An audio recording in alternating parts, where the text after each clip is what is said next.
ብስራት ሁለት እጁ ናዚ ታክሷለኝ ታክሷለኝና ላቴ ሾርቅ ነው ከተማ ላይ ያ የትኛው የወሰደች የሾርቅ ሳይሆን ስም ቋጥራስ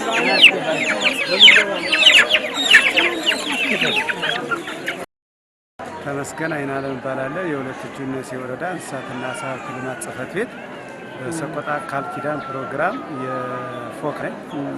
ከዚህ አኳያ በዛሬው ቀን የነፍሰ ጡር እናቶችን የተመለመሉትን በተለይ የአምስት ቀበሌዎችን በዛሬው ዕለት የዶሮ ስርጭት እናደርጋለን። በዚህ የዶሮ ስርጭት 936 ዶሮዎች ዛሬ ይቀርበዋል። ለእያንዳንዳቸው 12 ዶሮዎችን እናሰራጫለን። በዛሬው ዕለት መኖ ያው በመንገድ ላይ ስለሆነ ሊደርስልን አልቻለም። እሱንም አብረን አስተሳሰብ ለመስጠት ነበር ያለ ፍላጎት፣ እሱ አልደረሰልንም።